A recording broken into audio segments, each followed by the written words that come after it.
Chicos, chicas, entonces, muy buenas tardes, reitero mi saludo, mi agradecimiento por su conexión. Sabemos que, dadas las condiciones de conectividad, pues es muy valiosa realmente su presencia. Me agrada mucho que estén aquí, que nos estén acompañando, que estén ahí detrás de sus pantallitas escuchando esto que compartimos nosotros los tutores y que esperamos pues sea valioso para ustedes en su proceso de formación. Em, entonces, de antemano, pues agradecerles por su conexión y como les digo, pues esperemos que se vaya mejorando ese temita de la conectividad. El día de hoy vamos a trabajar, vamos a dividir la sesión en dos partes, ¿listo? La primera tiene que ver en una revisión conceptual de algún elemento que, de acuerdo a lo que yo he podido revisar con respecto a la actividad que ustedes entregaron, a la actividad 2 de lenguas nativas. Me parece que es importante que la retomemos y que tiene que ver con aquello que nosotros consideramos o que hemos conceptualizado como la cultura, ¿no? Indudablemente es necesario que nosotros hagamos una revisión del concepto de cultura. De hecho, yo les traigo una propuesta para asumir ese concepto de cultura desde la semántica, que me parece que es interesante y que nos permitiría a nosotros también trascender un poquito las temáticas de investigación que nosotros estamos seleccionando y escogiendo, ¿no? No digo que estén mal las temáticas, como les decía en algún encuentro tutorial pasado, ninguna temática de investigación es mala, ningún tema de investigación es malo, ¿listo? Lo que sí suele pasar es que los temas de investigación no están suficientemente delimitados o no están suficientemente claros, y pues eso complica las cosas para realizar una investigación. Pero más allá del bien y del mal, como diría Nietzsche, em, más allá de que estén bien o mal estos temas de investigación que ustedes han seleccionado, sí me interesa que revisemos ese concepto de cultura, ¿listo? Que podamos trascenderlo un poquito y que podamos llevarlo a escenarios un poco más cotidianos, porque veo que hay una tendencia a relacionar la cultura, el concepto de cultura, y fundamentalmente lo que se desprende, que es el concepto de identidad cultural, a elementos muy propios de lo que se venía o lo que se podría denominar el folclore de los pueblos, ¿no? La idea es trascender un poquito en ese concepto y eso nos permitirá a nosotros tener una especie de marco teórico, de referente, de horizonte conceptual, a partir del cual nosotros podríamos replantear también esto que queremos investigar, ¿no? Aquello que queremos investigar nosotros eh, en este proceso de formación como etnoeducadores y como etnoeducadores. Entonces, la primera parte la vamos a trabajar em, relacionada a ese aspecto. Y la segunda parte la vamos a trabajar con respecto a la descripción. Vamos a revisar un poco lo que corresponde a la guía número 3 que ya está en sus correos electrónicos a partir del día lunes. Ustedes desde el día lunes pasado ya tienen esa información, tienen el material para desarrollar y para empezar a construir esta actividad. Entonces vamos a revisar un poco el tema de las fechas, qué es lo que nos solicita la actividad y vamos también a plantear cómo vamos a trabajar con un elemento que justamente se propone en esta guía de actividades, que es la matriz 1, denominada metodología de los objetivos específicos. Vamos a revisar esa matriz, ¿listo? Y vamos a plantear una especie de organización para poder desarrollar esa matriz de la mejor manera posible, ¿listo? Eso es lo que queremos nosotros, o bueno, lo que yo quiero compartir con ustedes durante esta franja pues, del encuentro tutorial que tenemos. Me permito compartir pantalla de una vez. Aquí sí vamos como el dermatólogo al grano. ¿Listo? Entonces, tenemos aquí el tercer encuentro tutorial.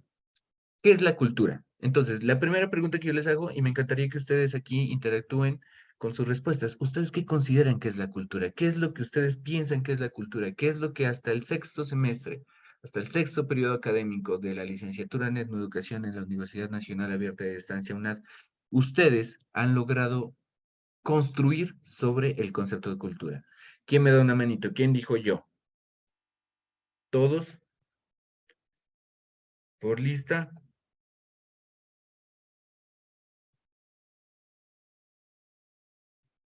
¿Están allí? ¿Ya se fueron? ¿Ya me dejaron solo? Aló, profe, buenas tardes. José Lesdeine, muchísimas gracias. ¿Cómo estás? Bueno, para mí, pues con todo esto que hemos, en este proceso que hemos ido avanzando, Cultura para mí es como ir, son los conocimientos, son las ideas, son las costumbres, tradiciones que caracterizan a un determinado pueblo. Ok, listo, muy bien. Ideas, costumbres, pensamientos, saberes, ¿qué caracterizan a un pueblo? ¿Quién más? José Luis Verne, gracias. Profe, Carlos. Carlos. Sí, profe, buenas tardes. Sumado a lo que dijo el compañero Lesteiner, uno de mis palabras, también para mí la cultura también son esos, aquellos elementos que caracterizan a nuestras comunidades y esos elementos hacen que nosotros tengamos identidad, por así decirlo. Cultura son todos y cada uno de esos pequeños detalles, procesos, acciones que nosotros realizamos y por ende se nos reconoce como tal, se nos identifica como tal. Listo, perfecto. Gracias, Carlos. ¿Quién más? Profe, cultura también son los valores que se emplean en dicha comunidad, son los comportamientos, las creencias que se vivencian en los pueblos. Perfecto, muy bien, muchas gracias, Patricia. ¿Alguien más que nos quiera compartir Profe, su voz? Carlos Landazuri. la cultura de las manifestaciones de los diferentes pueblos, ya sea manifestaciones artísticas, culturales, tradiciones, la lengua, lo que lo hace ser diferente de otro. La cultura es lo que lo hace ser auténtico, originario, y es lo que permite tener un reconocimiento único dentro del territorio. Interesante, muy bien, gracias, Carlos. ¿Alguien más? Por ahí escuchaba a alguien más.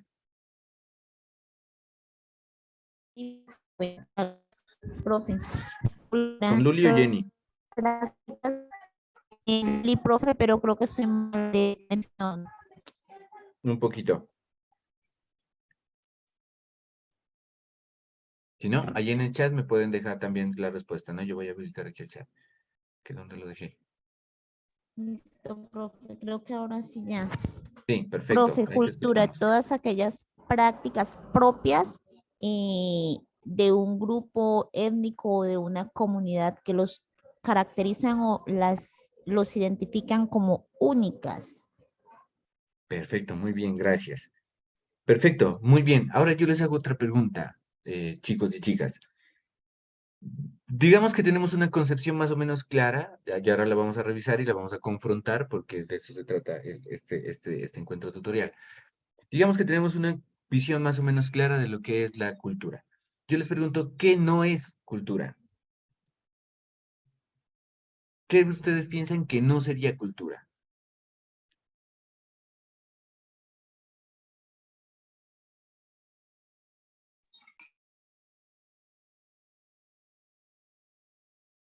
¿Quién se atreve? Esa es más difícil. Profe, Son comportamientos inapropiados, podría ser, profe. Comportamientos profe, inapropiados, listo.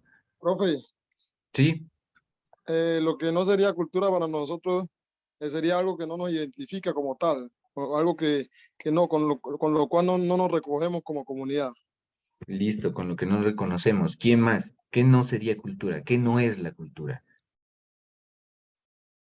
Profe, cultura no es los antivalores, pues que de pronto por X y motivo algunos miembros de la sociedad reflejan. Ok, listo, perfecto. ¿Alguien más que nos quiera dar su opinión? ¿Qué no es cultura? ¿O qué no sería cultura?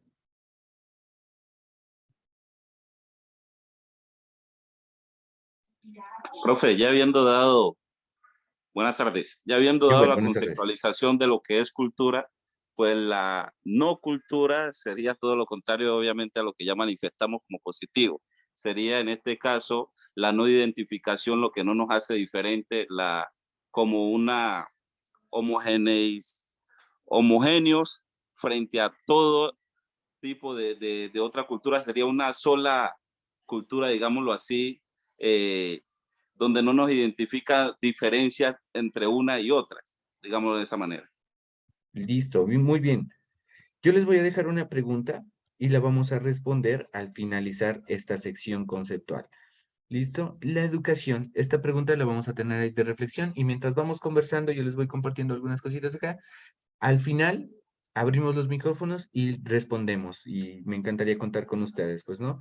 La pregunta es la siguiente. La educación, la etnoeducación en este caso, la educación en general como sistema educativo, ¿la educación es cultura? La vamos a responder al final, ¿listo? La vamos a dejar ahí. Vamos a iniciar con esa pregunta. Bueno, chicos y chicas, entonces ya hemos visto más o menos que tenemos una definición más o menos clara de lo que es cultura. Profe, Cuando nos... disculpe, repítame la pregunta que no escuché bien. Listo, vamos a dejar esa pregunta ahí en el aire, ¿no? La vamos a tener allí, mientras charlamos, ustedes van a irla reflexionando.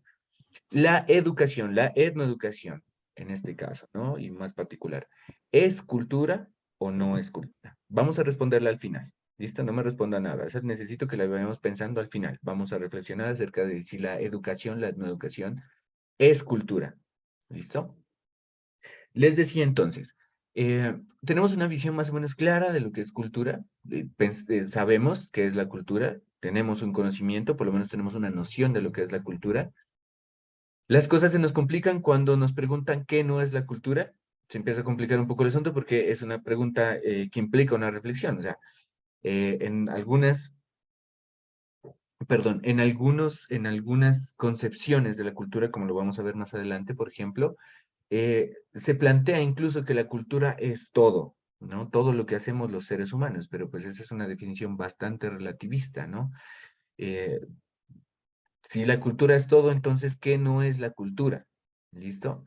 Es como la pregunta que se plantea cuando algunos artistas por allá en la década de los 70 y los 80 manifestaban y decían, todos somos artistas y todo lo que hacemos es arte.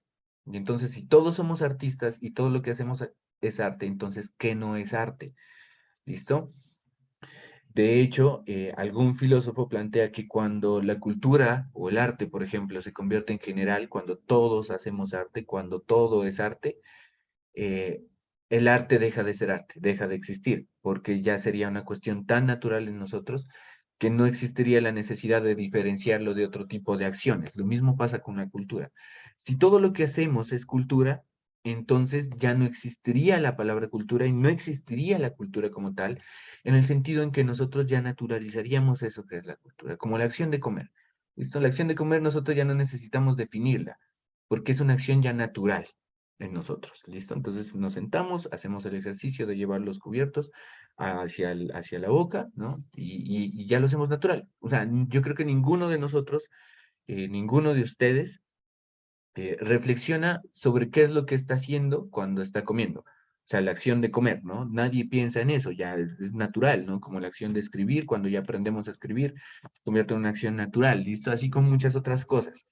En ese sentido, cuando las cosas se convierten en naturales o se hacen naturales, tienden a desaparecer. El concepto, si todo es cultura, entonces nada sería cultura. Lo mismo, si todo es arte, nada es arte. ¿Listo? Si todo es educación, por ejemplo, que también se tiende a generar ese tipo de afirmaciones a veces en algunos casos, todo es un acto educativo, todo es educación. Entonces, si todo es educación, termina siendo que nada es educación. Y ahí empezamos, Cindia, gracias. Son las características propias que significan, esa es la definición de cultura, no había visto ahí en el chat. Muchísimas gracias, Cindia, por tu aporte. Entonces, si terminamos generando ese relativismo absoluto con respecto a lo que es la cultura o la educación, entonces lo que se termina generando es que desaparece en sí mismo el concepto. La cultura, desde su revisión etimológica, la etimología, para quienes no lo sepan, la etimología es la disciplina, el campo de saber que se dedica a analizar, a reconstruir el origen de las palabras, de dónde vienen las palabras, la raíz original de las palabras, es esa búsqueda, ¿no? Es arqueología. Entonces, desde su definición etimológica, Carlos, vas a decir, gracias, Carlos. Entonces, desde su definición etimológica, la cultura viene de una palabra latina griega sí, que es colere. Colere traduce literalmente al español cultivar. Entonces, cultura está relacionado con cultivar. Ahora, con respecto al concepto de cultura, se han tejido dos imaginarios que más o menos son los que nosotros hemos heredado a lo largo de estos siglos, ¿no? La cultura, ese cultivar, esa acción de cultivar, definida a partir de su función como acción o proceso y la cultura como aquello que ha sido cultivado. Entonces, como acción o proceso, la cultura responde justamente a escenarios como la educación, como los procesos de formación, como los procesos de instrucción, aquellos procesos que algunos autores, por ejemplo, llamaban los procesos de humanización y de socialización. Entonces, la cultura es eso que nos permite a nosotros educarnos, formarnos, cultivarnos, ¿sí? Cultivarnos como seres humanos, entre comillas, y socializar, ¿listo? Y por el otro lado, cuando la cultura se asocia con aquello que se ha cultivado, entonces la cultura se entiende como estos estados subjetivos, y con estados subjetivos nos referimos, por ejemplo, a los gustos, los conocimientos, los hábitos, los estilos de vida, eso dentro de los estados objetivos, ¿no? Entonces, perdón, dentro de los estados subjetivos. ¿Cuáles son los estados subjetivos? ¿Qué quiere decir subjetivo? Que son propios del sujeto, que cada sujeto los construye a su manera, ¿no? Desde su forma de ver el mundo. Entonces tenemos ahí los gustos, ahí entraría el arte, por ejemplo, que es lo que se ha cultivado. Entonces, desde aquí surge, por ejemplo, esa visión de la persona culta, ¿no? Entonces, ¿qué es la persona culta? ¿O quién es la persona culta? La persona culta es aquella que ha cultivado ciertos gustos. ¿Listo? En el caso, por ejemplo, de analizar nosotros la cultura dominante, que es la cultura occidental y que ha dominado eh, el mundo a partir del siglo XVI, del siglo XV, XVI, entonces nosotros tendríamos que decir, por ejemplo, que la persona culta es la que escucha música clásica, por ejemplo, ¿no? Ha cultivado ese don de escuchar música clásica, ¿no? Entonces los grandes autores occidentales, ¿no? Mozart, Bach y todas estas personas, Beethoven, ¿no? Entonces, claro, quien escucha música es una persona culta, tiene cultura. Y por el otro lado tenemos los aspectos o estados objetivos. Con los aspectos o estados objetivos, eso quiere decir que son esos elementos que no pertenecen tanto al sujeto, que no son del sujeto, que el sujeto no los percibe, que se construyen socialmente y se institucionalizan. Por ejemplo, lo que tiene que ver con el patrimonio artístico, ¿no? Las obras de arte, ¿no? Las artesanías, por ejemplo. Lo que tiene que ver con esas herencias culturales que nosotros recibimos. Nosotros no las construimos, las recibimos, por eso son objetivas. ¿Listo? Lo que a partir de hace unos años, como una tendencia de manera modal, o sea, una moda, se viene denominando como capital cultural, ¿listo? Que ese concepto de capital cultural hay que verlo con mucho sentido crítico, ¿no? Porque el capital cultural en sí, y eso lo vamos a ver más adelante, quizás retomamos este tema, capital cultural no existe, la cultura no se puede asociar con un concepto económico. No se puede, simplemente no se puede. Se lo ha asociado, sí, porque como ya lo veremos más adelante, hay una tendencia a mercantilizar la cultura, ¿listo? Y cuando se genera esa tendencia de mercantilización de la cultura, por ejemplo, las artesanías, ¿no? Entonces, ustedes creo que lo saben, desde hace mucho tiempo en Colombia se viene fomentando, por ejemplo, como la artesanía nacional, el sombrero volteado y las mochilas que hacen en la Sierra Nevada, ¿no? Los guayú, ¿no? Los indígenas guayú, la comunidad indígena guayú. Y eso solo se ha hecho con el fin y único objetivo de vender la cultura. Entonces, este tema del capital cultural también termina siendo un estado objetivo, no depende de nosotros, depende de otros elementos y de otros procesos de tipo político y económico que se han generado, y de todas maneras nosotros lo tendemos a artesanía. Entonces, por ejemplo, las artesanías, ¿listo? Las artesanías que hacen las comunidades terminan siendo eso que se llama capital cultural, y de hecho todo lo que hace una comunidad en torno a la artesanía, al folclore, termina convirtiéndose luego en un capital cultural, ¿no? ¿A qué me quiero referir con esto? Que los productos, que las producciones más bien de la cultura, terminan poniéndose en un proceso de mercantilización y terminan llamándose como capital cultural. Y finalmente, las instituciones culturales, ¿no? Entonces, los ministerios de cultura, las fundaciones culturales y todas estas cuestiones. Eso es más o menos lo que nosotros hemos generado como imaginarios con respecto a la cultura. Entonces, ¿la cultura qué es? La cultura nosotros lo imaginamos como aquello que nos hace seres humanos, seres sociales, que nos hace identificarnos con ciertos aspectos de la sociedad. Y también la cultura depende de la relación que nosotros tengamos con los gustos que hemos adquirido, con el patrimonio artístico y estético de cada cultura, de cada grupo étnico. esas son como las dos visiones más generales que se han tejido de cultura, ¿no? Eso es como en el sentido general del concepto de cultura. No obstante, el concepto de cultura no ha sido construido de la noche a la mañana, es un proceso, y ha sido un proceso histórico, ¿listo? Por allá en el siglo XVIII es cuando se empiezan a preguntar, realmente surgen las ciencias sociales, ¿no? Y se empieza a preguntar, la humanidad se empieza a preguntar, bueno, ¿qué es aquello que llamamos cultura? Y entonces surge una primera, digamos, una primera manifestación, un primer enfoque con respecto a el concepto de cultura, que es el concepto de automatización de la cultura. La cultura entonces se concibe como un campo automatizado. ¿A qué me refiero con esto? La cultura es un escenario que no requiere, ¿sí?, de una práctica social definida para constituirse. Está, ¿sí?, en la medida en que los seres humanos se relacionan, la cultura aparece automáticamente. Por eso es el concepto de automatización de la cultura. ¿Listo?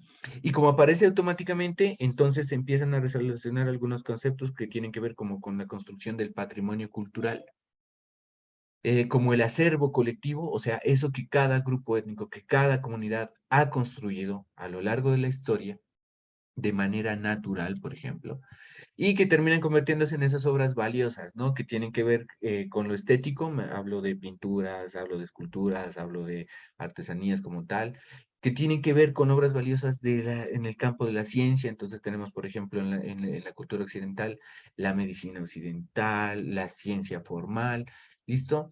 Y en el campo espiritual, ¿no? Entonces, por ejemplo, con respecto a la cultura dominante, la ética religiosa católica, por ejemplo, se termina siendo de las personas cultas y termina generando esa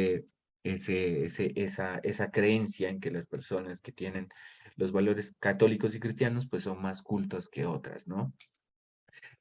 Con respecto al patrimonio cultural, aquí es importante anotar que se tiende a generar una visión de que la cultura es igual a las artes, más el teatro, más la música, más la literatura. O sea, como si la cultura solo estuviera relacionada con las artes, con los procesos estéticos de las comunidades y de los grupos sociales. ¿Listo?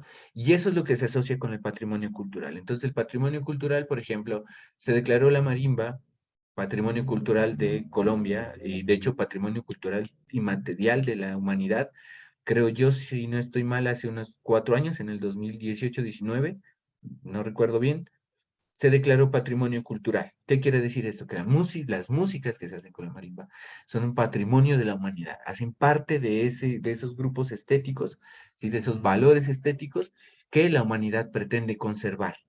¿Listo? Entonces, nosotros empezamos a asociar la cultura con estos elementos, ¿no? La cultura la asociamos con el patrimonio cultural. Y generalmente se tiende a hacerlo así, ¿no? La cultura es aquello que nos representa y nos significa construcción de patrimonio cultural. Y el concepto de patrimonio cultural también es necesario de ser reflexionado y debatido críticamente. Lo veremos un poquito más adelante. En el siglo XIX, ¿listo? El siglo XIX se transforma esa visión de automatización de la cultura, de que la cultura surge porque hay un grupo social y ese grupo social construye elementos estéticos, religiosos y científicos que terminan trascendiendo de generación en generación y se convierten en patrimonio cultural, ¿listo? Se pasa de esa visión hacia una visión más específica de la cultura, una visión que codifica la cultura. La cultura entonces ya deja de ser un elemento natural que surge cuando hay una agrupación de seres humanos y empieza a convertirse más bien como un sistema de referencias, ¿sí? Y ahí es donde, por ejemplo, entraban las visiones y los conceptos que ustedes comentaban. Cuando hablamos de sistemas de referencias, entonces empezamos a hablar de elementos, de valores culturales que nos hacen parte de un grupo social. ¿Listo? En la definición anterior, perdón, el grupo social, ¿sí? Automáticamente por su constitución, por su formación, generaba cultura. En la visión de la cultura como codificación, como un código, ¿listo? El grupo social se identifica con la cultura, o sea, con esos códigos que la cultura va a desarrollar. Y dentro de esos códigos, entonces nosotros empezamos a tener y a encontrarnos con las dicotomías. Las dicotomías son esas divisiones de las cosas en dos en dos: lo bueno, lo malo, lo bonito, lo feo, lo distinguido y lo bajo, lo que es legítimo y lo que es ilegítimo, lo bello y lo feo, lo civilizado y lo bárbaro, lo artístico y lo popular, y lo valioso y lo trivial. Esta definición de la cultura es la que llega a nosotros a partir de 1492. Bueno, digo nosotros en el sentido de que cuando Europa llega a América y todo el proceso de conquista y colonización que se dio, ¿listo? En ese sentido también está el tema de la esclavización de los pueblos negros del África que fueron traídos violentamente pues a América. Esa es la visión que llega de cultura. Entonces, obviamente, desde esa visión hay una cultura que representa todos los aspectos positivos de la humanidad. Entonces llega a Occidente y dice, como nosotros somos los más avanzados, como nosotros estamos de la mano de Dios porque creemos en la religión católica y es nuestra religión y tiene que ser universal, y además de eso tenemos el conocimiento, y además de tener el conocimiento somos nosotros los civilizados porque hemos construido las grandes obras de la humanidad, hemos construido las bases de la sociedad, entonces nosotros tenemos que ser la cultura superior, la cultura que domine. Y esa cultura superior, obviamente, va a definirse a partir de los valores positivos de cultura. Entonces, la cultura superior, la cultura occidental, establece como la cultura más bella, como la cultura de lo bonito, como la cultura de lo legítimo, de lo civilizado, frente a las otras culturas que representan lo contrario. ¿Listo? Entonces, la cultura de los pueblos indígenas, la cultura de los pueblos negros, es la cultura de las cosas feas, es la cultura de lo ilegítimo, es una cultura no legítima, son pueblos bárbaros, ¿listo? La cultura occidental hace arte, los pueblos hacen artesanía, ¿no? Se empieza a degenerar esa división, ¿listo? La cultura occidental es valiosa, la ciencia occidental es valiosa, los saberes de los pueblos afro, los saberes de los pueblos indígenas no son valiosos, son triviales, no sirven, no existen, ¿listo? Esa es la visión de cultura que llega justamente cuando se da todo el proceso de colonización, ¿listo? Se coloniza el pensamiento y se empieza a decir, bueno, esto es lo bonito y lo que ustedes están haciendo es lo feo. Entonces, ¿qué hay que hacer? Enseñarles esto que es bonito para que aprendan a hacerlo ustedes, ¿no? Eh, Se domina, se genera, más bien dicho, un dominio a través de la violencia epistémica, a través de la violencia física también, violencia violencia psicológica, ¿listo? Porque todas estas cositas que se van comentando empiezan a hacer mella en los pueblos indígenas, ¿no? Por ejemplo, y en los pueblos afro, ¿no? Entonces, por ejemplo, empiezan a darse todos esos procesos de sincretismo cultural. ¿Qué es el sincretismo cultural? El sincretismo cultural es esa acomodación que se hace de los elementos culturales de un grupo étnico frente a los elementos culturales de la cultura dominante. Entonces, por ejemplo, las celebraciones religiosas se empiezan a generar en espacios que eran propios de las culturas. Entonces, por ejemplo, en el caso de las comunidades indígenas, que tengo el caso más referente aquí, más cercano, entonces, por ejemplo, ellos celebraban el solsticio de invierno en diciembre.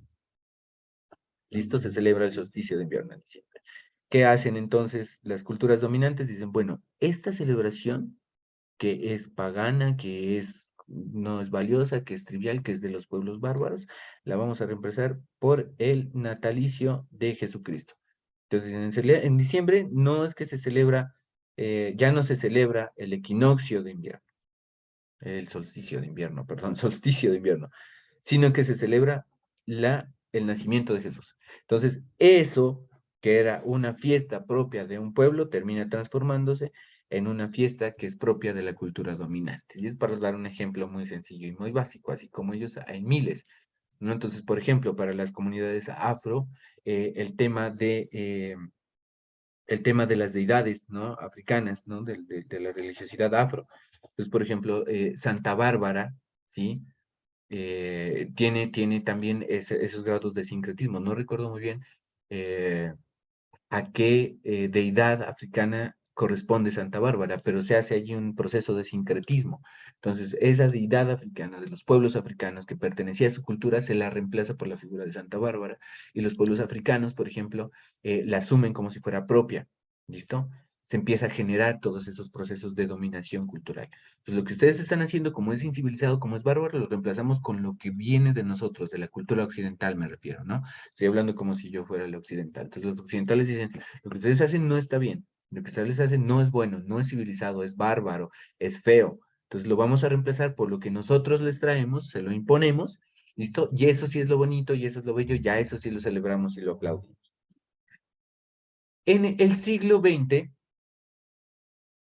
eh, en el siglo XX ya viene un proceso en donde la cultura se empieza a transformar.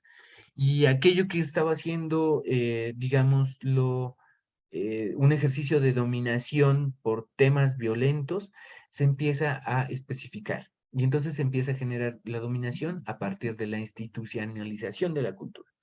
La institucionalización de la cultura eh, termina siendo aquel proceso en el que todo ese sistema de dominación, todos esos valores de dominación, todos esos dispositivos y prácticas de dominación se institucionalizan a través de elementos muy claves, ¿listo?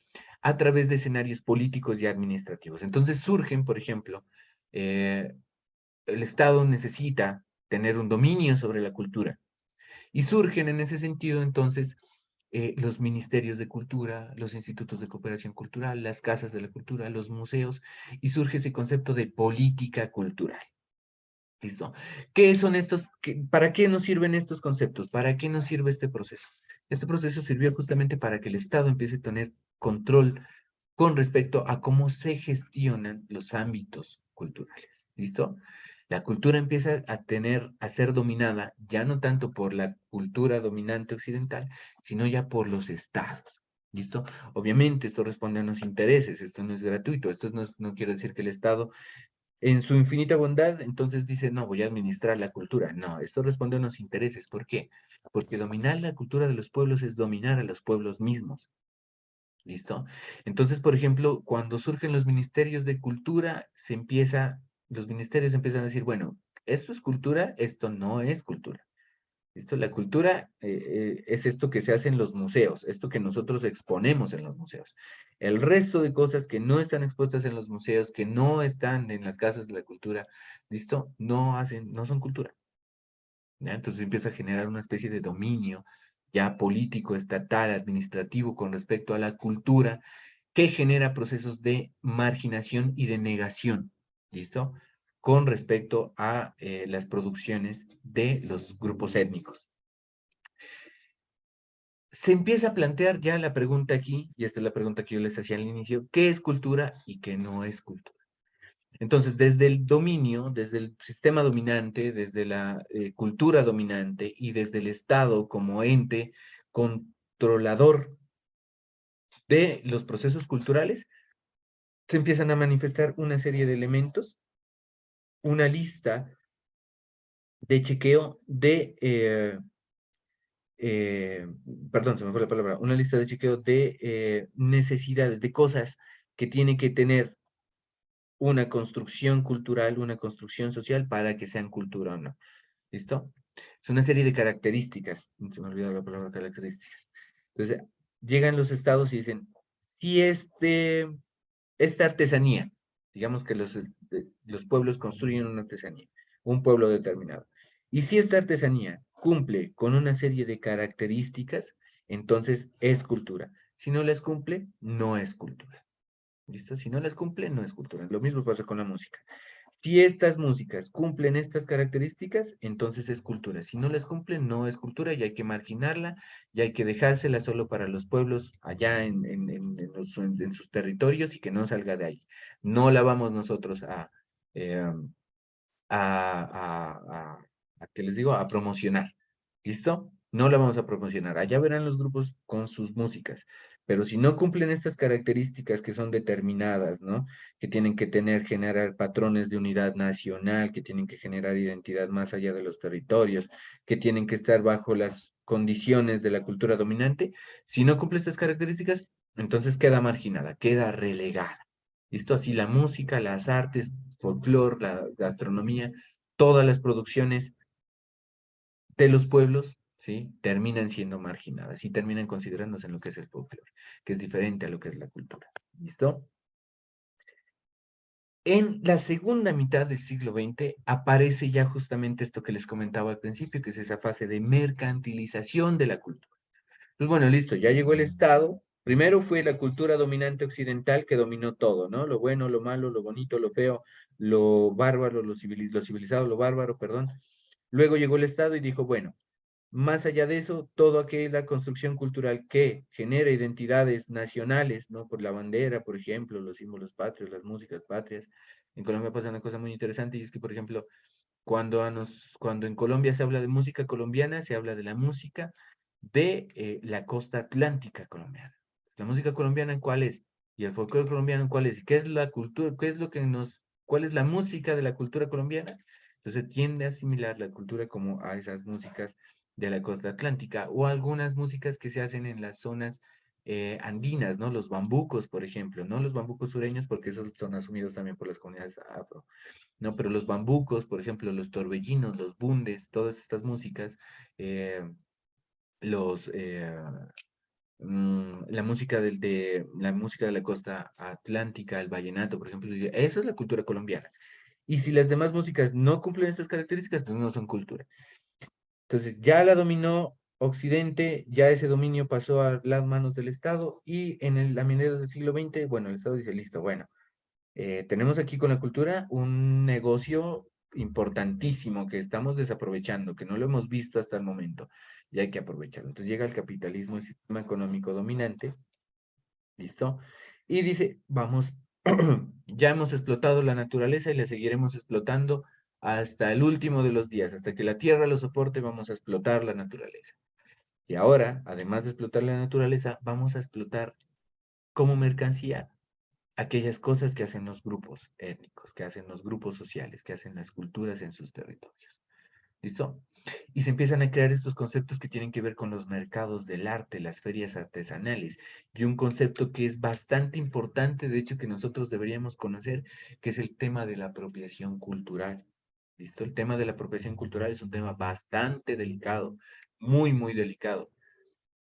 Y ahora termino aquí, voy a coger las cosas por orden. Entonces vamos a hablar primero de la primera franja, esto que tiene que ver con estos aspectos de acá, y luego vamos a trabajar este tema de la apropiación cultural.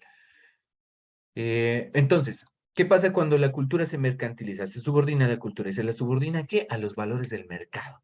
¿Listo? Entonces ya no es tanto la cultura como tal, sino lo que se puede producir con la cultura y lo que podemos vender a partir de la cultura. La cultura se convierte en una mercancía. Entra en lo que serían las lógicas de valor de cambio.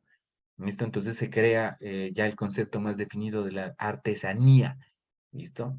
¿Qué son las artesanías? Son esas manifestaciones estéticas, plásticas, que realizan las culturas y que se pueden realizar de manera masiva, ¿sí?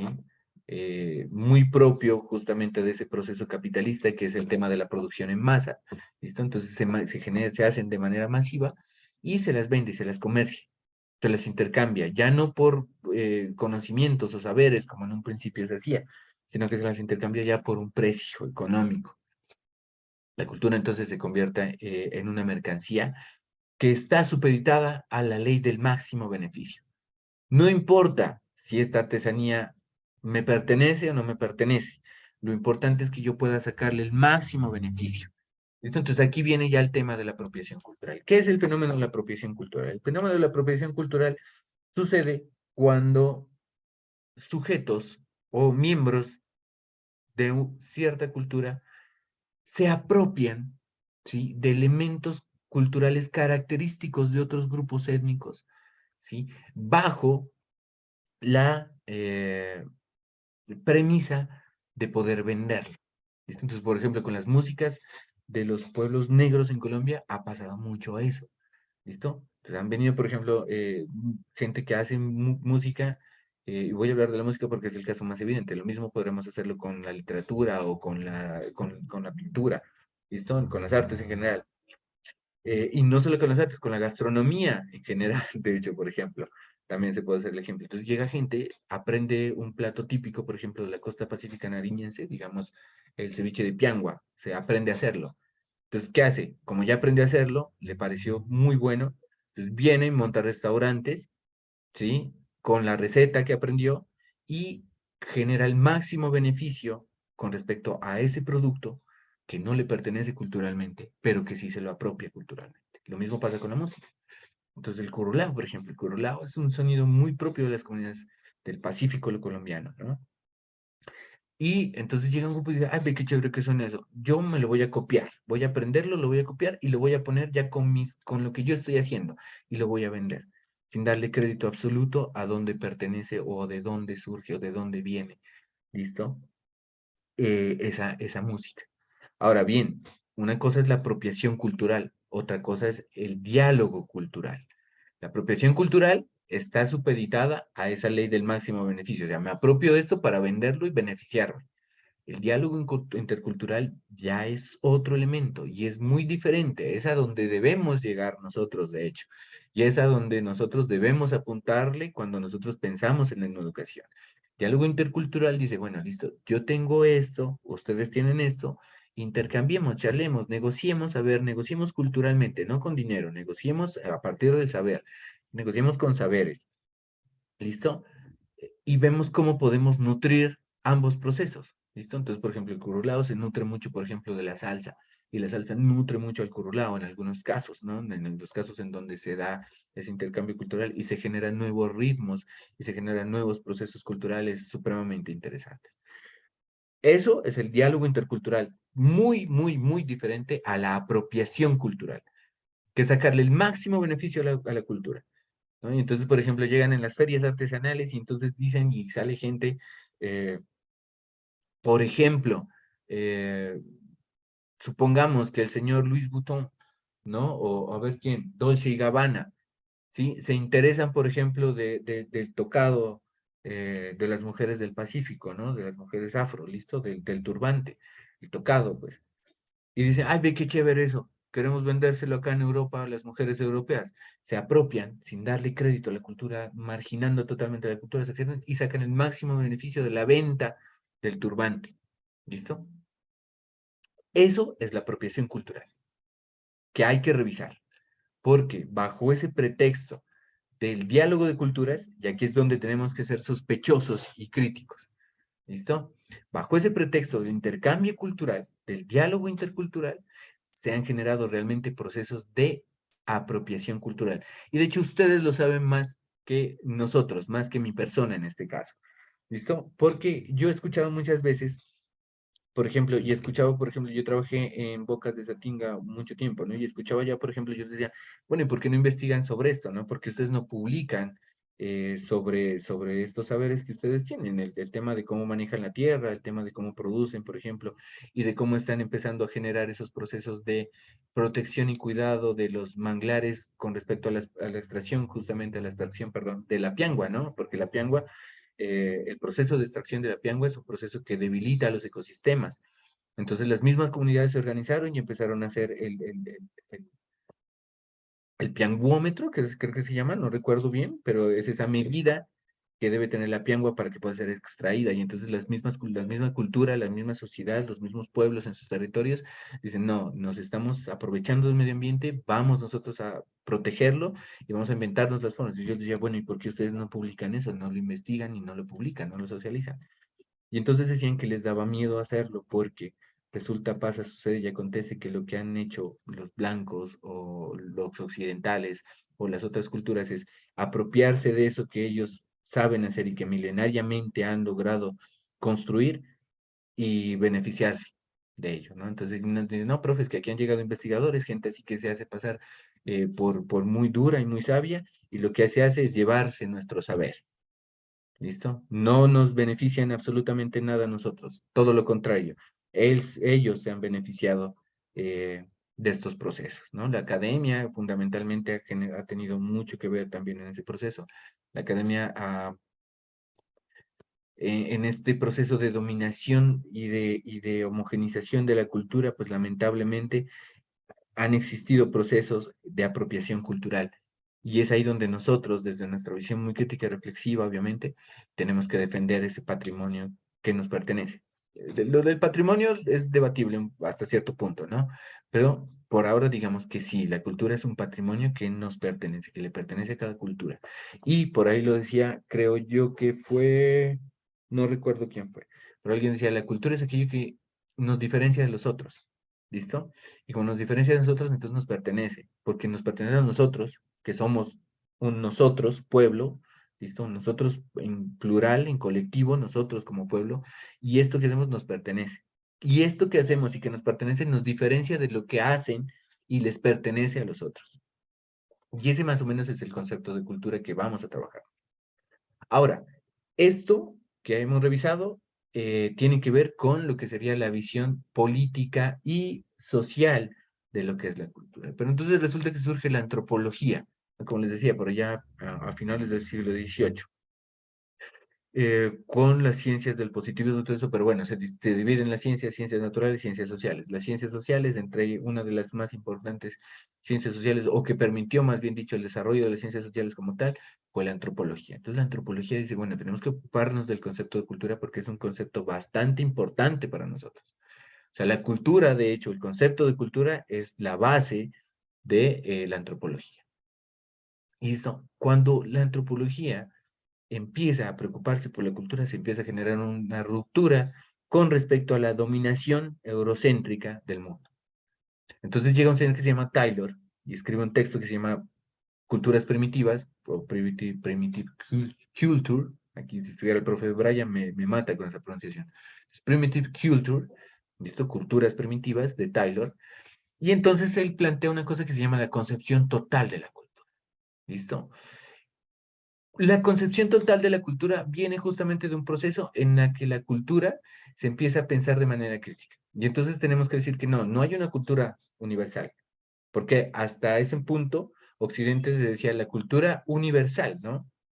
Entonces habían las grandes enciclopedias de historia universal o las grandes enciclopedias de cultura universal. ¿Y la cultura universal qué era? La cultura universal era eso que se había impuesto y que era justamente todas las producciones materiales o inmateriales que se realizaban en Occidente. Y entonces en las enciclopedias de cultura universal, entonces uno lo que iba a ver era los pintores del Renacimiento, de la Edad Media, de la época clásica, esculturas y todo eso, y esa era la cultura universal, imagínate.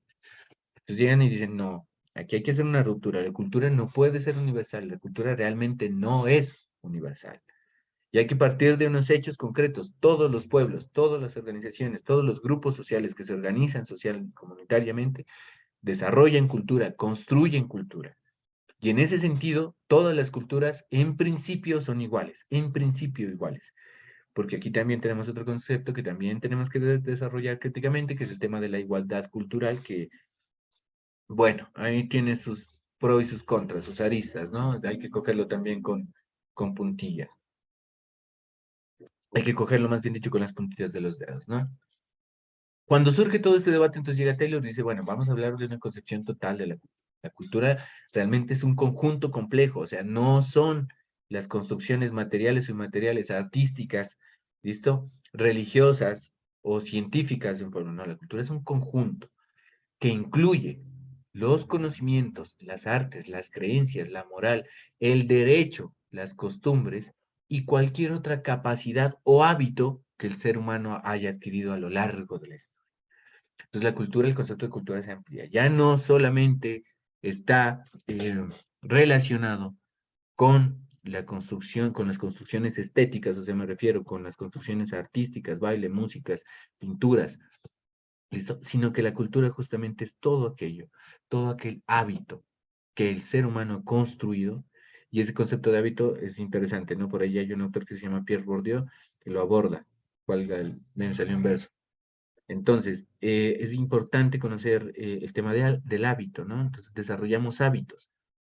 El derecho, por ejemplo, es un hábito. El derecho es un hábito en el sentido de que cuando los grupos sociales se están organizando, se organizan, obviamente de manera natural, es lo que se llama derecho natural, ¿no? Entonces, obviamente de manera natural empiezan a surgir unas formas de organización social, porque el ser humano tiende al orden, ¿listo? A pesar de que el principio de entropía, que es el principio que dicta que todas las cosas que están en el universo tienden al caos, primero, el caos no es desorden, el caos es todo lo contrario al desorden, el caos son las formas en que Los átomos se organizan de manera aleatoria en un sistema, pero no es desorden. Hemos entendido mal esa teoría del caos. Pero bueno, la entropía dice que todo el universo tiende al caos. Justamente dentro de esas organizaciones que se empiezan a realizar de manera natural, las sociedades se organizan de manera natural. O sea, no existen al principio códigos, leyes, ¿no? Normas que regulen la sociedad. La sociedad las va creando en la medida de las necesidades, y eso es lo que crea un hábito. Entonces, por ejemplo, el tema de, digamos, la violencia se tiene que regular. O sea, no podemos estar aquí matándonos nosotros todos los días y todo el tiempo porque sí. Entonces empieza a regular la violencia y se regula de manera natural. ¿Listo? Entonces las gentes empiezan a decir, no, no podemos ser violentos, hay que calmarnos, hay que controlarnos. O sea, las cosas no se pueden solucionar siempre matando al otro. ¿Listo? Y una vez se organizan de manera natural, entonces ya empiezan a organizarse de manera ya político y social y surge el derecho. ¿El derecho qué es? El derecho justamente surge como esa forma de organización de las sociedades que permite en unos documentos y en unos textos normativos, en unas normas y en unas leyes, que permite regular, ¿sí?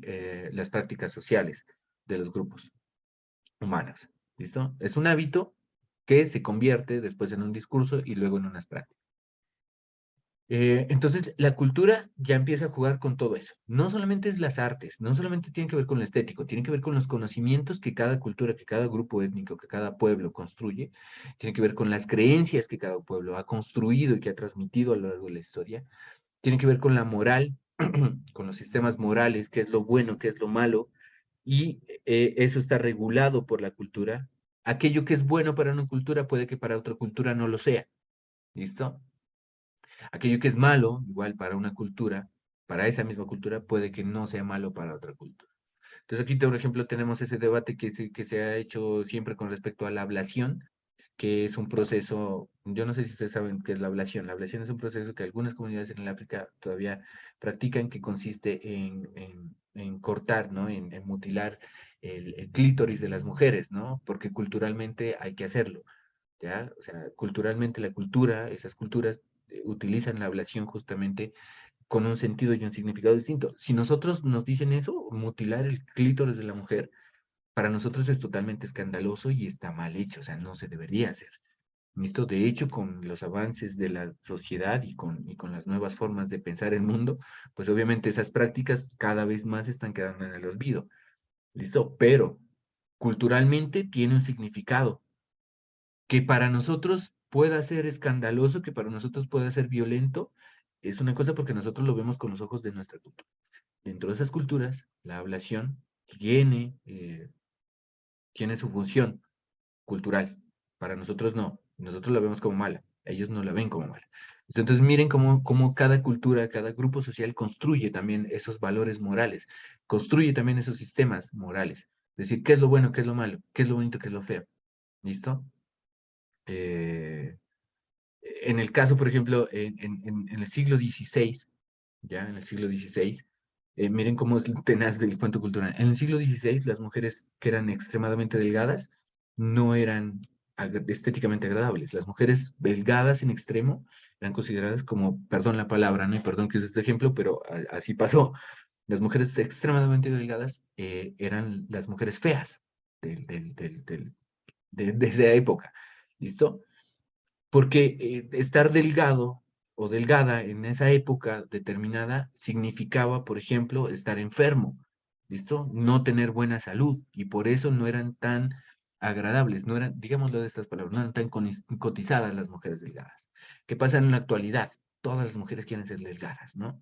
Todas las mujeres quieren, porque el patrón cultural de la cultura dominante occidental mercantilizada ha dispuesto que la mujer delgada es sinónimo de belleza, ¿no? Con el modelo, la Barbie. ¿Listo? Entonces todas las mujeres quieren ser delgadas, ¿ya? Entonces, de hecho, todo lo contrario. Ahora las personas que sufren de sobrepeso son consideradas, o gorditas, por ejemplo, perdón la expresión y perdón el eufemismo, ¿no? Las personas gordas, ¿no? Son consideradas como las personas feas, las que no tienen salud. Entonces, miren cómo van cambiando también esos sistemas y esos sistemas de valores y la moral también de las culturas. Ya hablamos del derecho, ¿no? El tema de las costumbres, pues obviamente son todas esas transmisiones culturales que se hacen a través de la herencia y que terminan generándose y heredándose, ¿no? Valga la redundancia, de generación en generación. ¿Listo? Aquí ya entonces empieza a cambiar el concepto de cultura, ya empieza a incluirlo como todo, ¿no? Por eso es la concepción total de la cultura como un todo, es un todo lo que hacemos nosotros como seres humanos y que lo hemos transmitido a través de generación a generación y que nos ha resultado en un hábito, que se convierte en un hábito, es cultura. Y entonces aquí empiezan a haber dos vertientes que asumen la cultura. Una es el evolucionismo y otra es el difusionismo. El evolucionismo, representado por Taylor, por ejemplo, plantea que todas las culturas siguen un orden lineal y que hay unas culturas que sobreviven porque justamente generan procesos de dominación sobre otras que, porque ser culturas entre comillas débiles o dominadas, desaparecen. ¿Listo? Eh, el evolucionismo se llama porque esto está muy de la mano con la teoría de Charles Darwin, que menciona, entre otras cosas, no literalmente es así, pero entre otras cosas, o por lo menos lo que conocemos de esa teoría es que los seres que sobreviven son los más aptos para el medio. Los más aptos para el medio, pues son los más fuertes, los que se devoran a los demás, ¿no? Entonces, y ese es sobrevive el más fuerte. Lo mismo planteaba la teoría evolucionista, la cultura representada por tal, ¿no? Las culturas sobreviven y sobrevive la más fuerte. ¿Listo? Entonces, por ejemplo, lo que pasó con el Imperio Inca cuando invade, por ejemplo, los demás territorios en Latinoamérica, ¿no? Invade y llega hasta Bolivia, más allá. O sea, Patagonia incluso creo que llega, bueno, no recuerdo muy bien. Y entonces, ¿qué pasa? El Imperio Inca, por ser el más fuerte, por ser la cultura dominante, invade esas comunidades. Y de hecho, por eso es que, por ejemplo, nosotros en Nariño, sobre todo los que vivimos en la zona andina de Nariño, utilizamos palabras que son quechuas, que vienen obviamente del Imperio Inca. Fuimos dominados y conquistados por el Imperio Inca. Algunas teorías dicen que no llegaron, pero otras dicen que sí, pero igual en la forma de hablar se refleja, ¿no? Utilizamos quechuismos, ¿no? Entonces, por ejemplo, los que vivimos acá en Pasto, por ejemplo, los pastuzos, ¿no? Utilizamos las palabras achichaya, chichucas, ¿no? Michi, por ejemplo, que son palabras que vienen del quechua, y que nosotros ya las utilizamos en nuestro, porque obviamente llegaron con el Imperio Inca. Entonces, una cultura domina, lo mismo pasó con la cultura occidental. Entonces llegaron, primero dominaron los incas, después llegaron los europeos y dominaron sobre las otras culturas. ¿Listo? Y entonces las otras culturas fueron desapareciendo por todos esos procesos de violencia. La cultura más fuerte prevalece. Entonces llega otra vertiente y dice, no, no puede ser así. Las culturas no necesariamente evolucionan o se transforman así. Entonces hay unos señores que se llaman, por ejemplo, Boas, Lewick o Krover, por ejemplo, que hablan que la cultura no se desarrolla linealmente. O sea, no es que una cultura más fuerte sobrevive y las demás se niegan. No. Habla de que hay culturas. No se puede hablar de cultura, de hecho, en plural. Hay culturas. ¿Listo? Hay culturas, existen culturas. Y de hecho, el intercambio, el diálogo, el contacto que se da entre esas diversas culturas termina generando otras culturas y procesos culturales. Esto es lo que se conoce como la teoría de la aculturización, de la culturación, perdón. Esto, la culturación es ese proceso a través del cual, cuando hay intercambio entre una cultura y otra, se generan nuevos procesos culturales. ¿Listo? Nuestra cultura o nuestras culturas actualmente, fundamentalmente, se construyen a partir de esa teoría de la aculturación. Tendemos a pensar que la teoría de la aculturación solo fue ese proceso en el que Occidente dominó sobre las demás culturas, y no es así. Las demás culturas, ¿listo? Las culturas no occidentales, también han desarrollado a lo largo de su historia los pueblos afro, los pueblos negros, los pueblos indígenas, ¿sí? Las comunidades indígenas han desarrollado a lo largo de su historia intercambios con otras culturas. Y de eso han surgido procesos culturales diferentes. Por ejemplo, y hablando de un ejemplo muy particular que ustedes lo pueden conocer, que es el famoso bambuco viejo, que es un ritmo asociado fundamentalmente a las culturas afro. Del bambuco viejo, por ejemplo, surge el currulao, ¿listo? Entonces, del bambuco viejo, ¿el bambuco viejo qué es? Es una forma en que las comunidades, que los pueblos negros, tocaban el bambuco, que es una forma de música occidental que llegó a América. Entonces llegó a América, que se transformó en bambuco, y llegaron, esa música llegó, el bambuco llegó a los pueblos afro, y los pueblos afro lo transformaron. ¿Listo? Se fue transformando. Por ejemplo, el son sureño que nosotros tenemos acá en la región andina, en Pasto fundamentalmente, es una forma de intercambio cultural con los pueblos afro y con los pueblos andinos del interior de nuestro país. Miren cómo se van generando los procesos culturales. Es un intercambio cultural. Bueno, no podemos decir en este momento que es un diálogo, pero sí es un intercambio, es un contacto. El contacto entre las dos culturas permite generar nuevos procesos culturales que a lo largo de la historia y después de tradición, como tradición de generación en generación por temas de costumbre, se van apropiando. Entonces, por ejemplo, el bambuco viejo ya no es español, ya no es andino, sino que el bambuco viejo es un ritmo afro, ¿sí? Del pueblo afro-pacífico colombiano. ¿Listo? Pero surge como resultado de eso. Lo mismo pasa con todos los demás ritmos, músicas, pinturas, artesanías, todo. ¿Listo? Los sombreros, no es que los sombreros sean solo en Sandoná, no, los sombreros hay en todo, ha existido a lo largo de la historia, ¿sí? Pero ese intercambio les permitió construir una forma particular, con procesos identitarios ya que los hacen suyos, y así se construye. Eso es la culturización, ¿listo? Luego viene otra vertiente de la cultura que se llama el funcionalismo, que ahora son las 5, listo, tengo todavía, que se llama el funcionalismo. Este es representado por un señor que se llama Malinowski, ¿no? Entonces, Malinowski dice que la cultura es un conjunto ¿de qué? De los aspectos biológicos sociales, de un sistema cerrado, ¿sí? La cultura funciona como un sistema cerrado, que genera intercambios y construcciones, más bien dicho, que genera construcciones a partir de lo biológico y lo social. ¿Listo? Y es un conjunto que responde a unas necesidades institucionalizadas de un grupo. Como les decía, el derecho es una necesidad de un grupo social. ¿Listo? Entonces, las formas de pescar son necesidades que tienen los grupos humanos que están al lado de los ríos, de corrientes hídricas, de fuentes hídricas, el mar, los ríos. Y entonces dicen, bueno, necesitamos producir, comer. ¿Listo? Entonces vamos a buscar nuestras formas, nuestras maneras para poder pescar. Entonces cada cultura ha generado, a lo largo de la historia, ha generado sus propios procesos de producción o de explotación, más bien dicho, de la pesca. ¿Listo? Entonces lo de la red, lo de la mallita, lo del, bueno, no sé, el anzuelo, listo. Cada pueblo ha generado sus propios procesos de explotación de ese recurso. Y esa que es una necesidad primaria se convierte en un hábito y luego se convierte en una costumbre. Entonces después ya la pesca se convierte en un sistema no, en un elemento cultural. Cada cultura lo hace de manera diferente y lo trabaja de manera diferente, aunque muchas tengan relación y tengan similitudes, cada cultura lo hace de manera diferente. ¿Listo? Entonces la cultura ya no es la cultura ya no es todo. La cultura sí es un sistema cerrado de elementos biológicos y sociales que responden a una necesidad primaria. Y cuando hablamos de necesidad primaria, bueno, podríamos nosotros hablar de la comidita, ¿no? Podríamos hablar nosotros del vestido, podríamos nosotros hablar de la higiene personal, podríamos nosotros hablar como necesidad primaria de la comunicación, fundamentalmente. Pero también estas necesidades primarias pueden ser, ¿listo? Las necesidades espirituales, religiosas, las creencias. Entonces hay una necesidad, nosotros como pueblo necesitamos aferrarnos a una creencia para proyectarnos como pueblo, ¿listo? Para proyectarnos más allá de lo físico como pueblo. Entonces surgen las creencias, respondiendo a una necesidad. Hay una necesidad, necesitamos creer en algo, ¿listo? Entonces surgen las creencias. Esto es lo que analiza Malinowski como la cultura.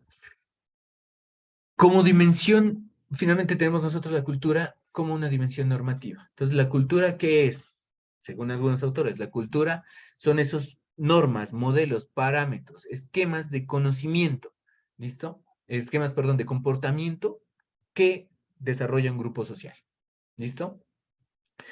¿Cuáles son estos esquemas? Son todos los esquemas que se producen en la vida, que pueden ser históricos, que pueden ser explícitos o implícitos, ¿listo? Esquemas explícitos son los que se dicen, ¿no? Y que se saben. El derecho es un sistema explícito, porque es una forma de escritura donde se plantean unas normas.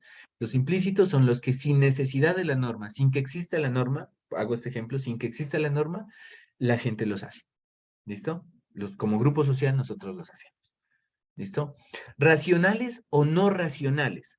Racionales cuando estos esquemas surgen de una reflexión, entonces la ciencia, por ejemplo, es una reflexión sobre el universo, que termina siendo un esquema racional, o no racionales, ¿no? Las creencias religiosas. ¿Listo? No, y cuando decimos que las creencias religiosas no son no racionales, no estamos ofendiendo a ninguna creencia religiosa. ¿Listo? Estamos planteando que hay una diferencia entre un sistema de conocimiento y un sistema de creencias.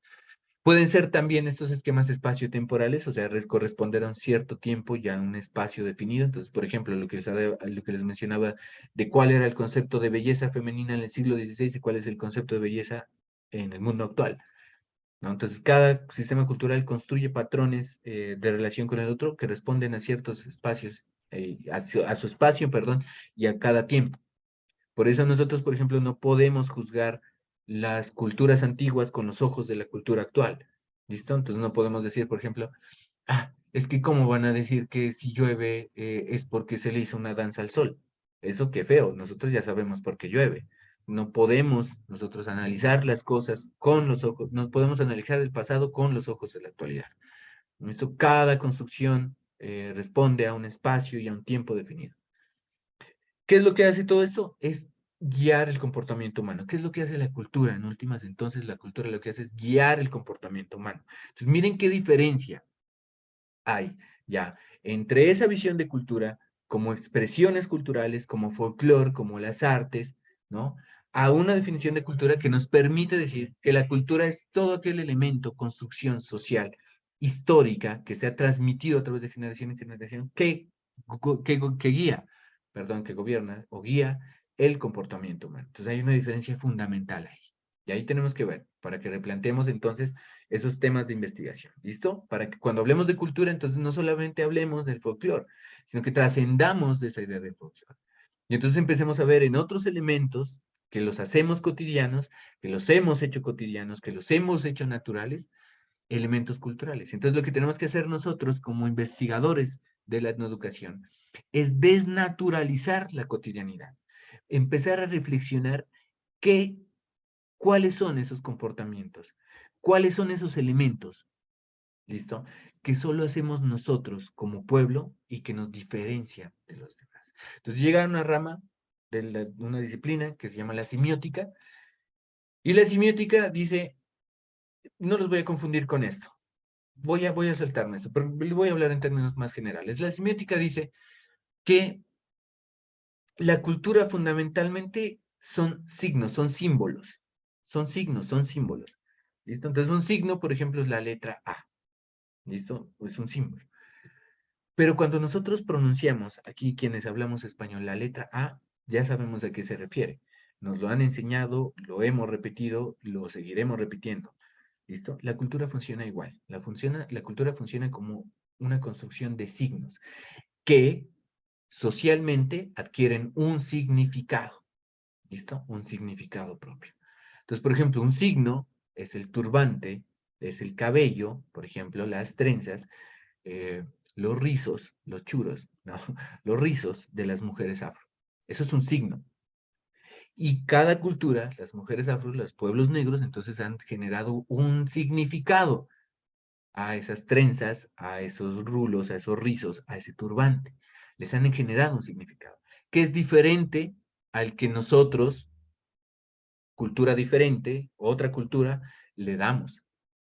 ¿Listo? Entonces, para nosotros la trenza no pasa de ser simplemente una forma de arreglarse el cabello para peinárselo, pero para los pueblos afro hay toda una tradición, hay toda una cultura, ¿sí?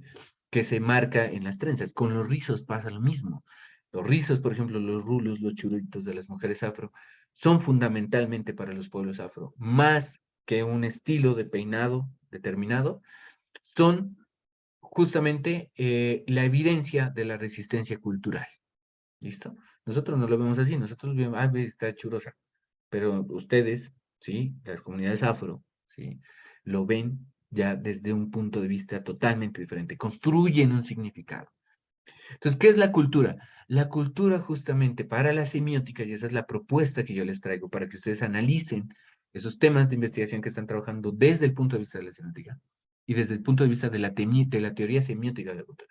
Entonces revisemos, o sea, no es decir, voy a enseñarles a los niños de sexto grado a tocar la marimba. No, no es eso. El asunto no es enseñarles a tocar la marimba para fortalecer la identidad.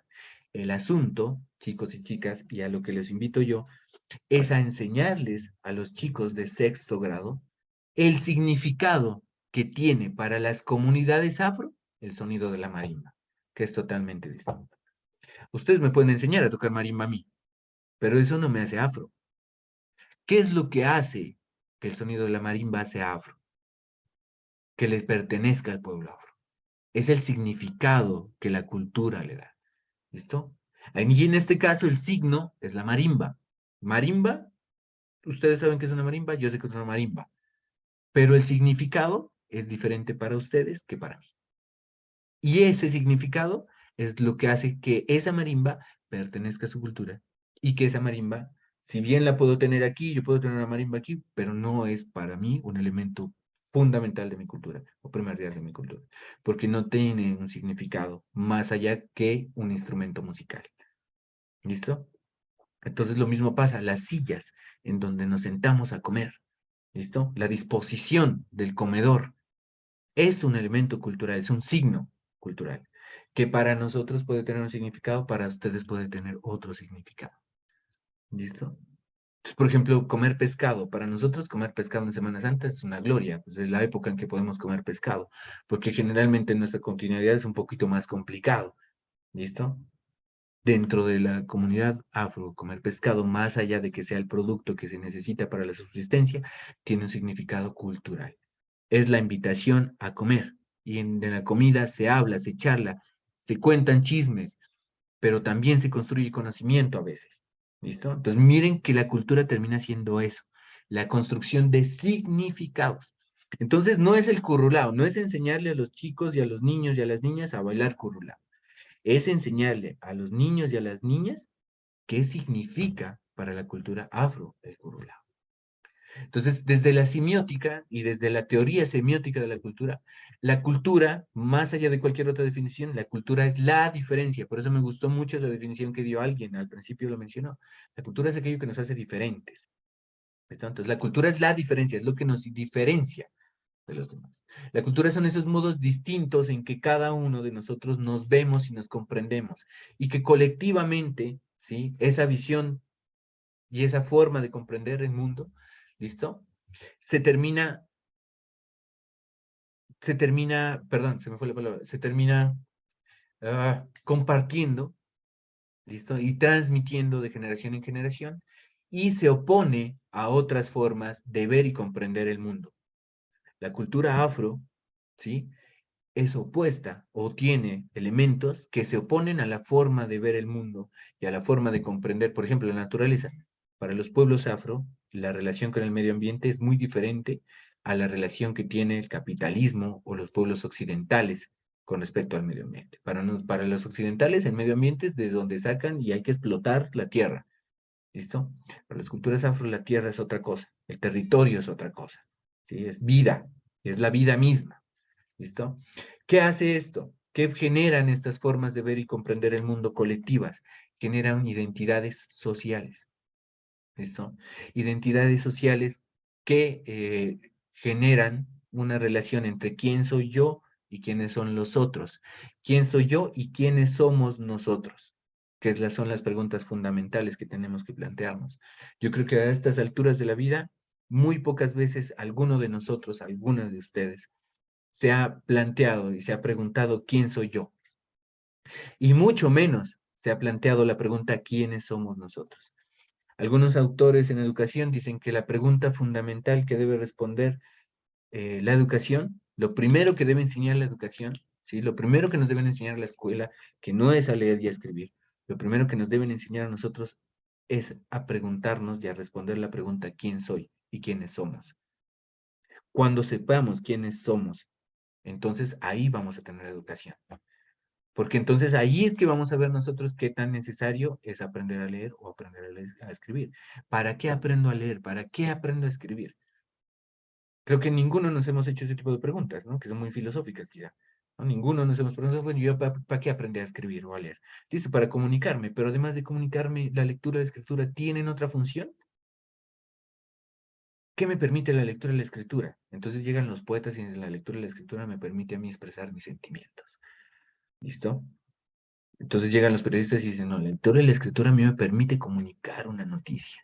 Entonces empiezan a aparecer otras funciones de elementos que son muy básicos, pero que empiezan a significarse en la medida en que nosotros nos cuestionemos por ellos. Ahora bien, ya sabemos que la cultura es aquello que nos diferencia, son esas formas de ver el mundo y de comprender el mundo que nos pertenecen a un nosotros, porque la cultura pertenece al nosotros, o sea, nadie puede tener una cultura siendo uno solito, la cultura se teje colectivamente, se construye colectivamente, y se construye además a partir de ejercicios de reciprocidad. Doy y recibo. Constantemente la cultura se va alimentando y se va nutriendo de ese acto de dar y recibir. Entonces, yo tengo mi cultura, ofrezco esto, pero recibo de esta cultura esto y me ha ofrecido también esto. ¿Listo?